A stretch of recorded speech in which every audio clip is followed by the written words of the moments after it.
Hello, welcome to another IELTS video.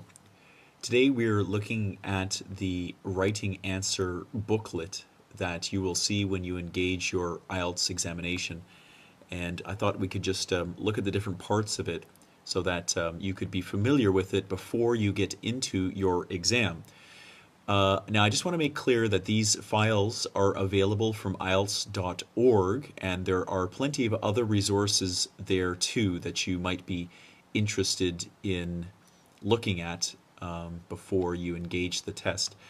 So on the screen here is the writing answer booklet, and it's nothing too much to it really. There's just spaces for your name, the center number that you're taking the exam at, your candidate number, and the date. You check which module you're taking, whether it's the academic or general training, and then you're given space to respond to your task 1 IELTS question, and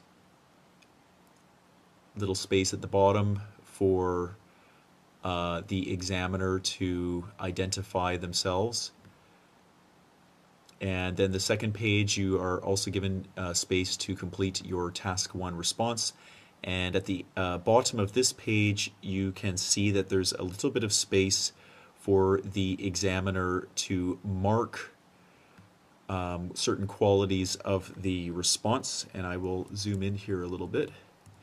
And you can see on the right hand side here, the examiner is given some space to identify whether the response was under length, which would be below 150 words in this case, whether the response is off topic, the number of words that are present in the response, whether the response was a memorized response, any other sort of penalty, and whether the response is illegible at parts, which means that it cannot be read because it was written too messily.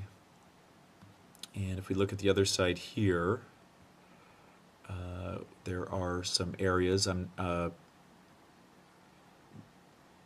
assuming these 4 different sections refer to task achievement, coherence and cohesion, lexical resources, and grammar. And this is where the examiner would mark your level in each of these 4 areas. Okay, so now following this, you're given space for your task 2 response. So as you can see, you're given a full page and a second page, and at the bottom of this page you can see the same set of criteria that's available for the examiner to use when commenting on your work. So I hope that video helps to make you a little bit more familiar with what your test paper is going to look like when you get into the examination.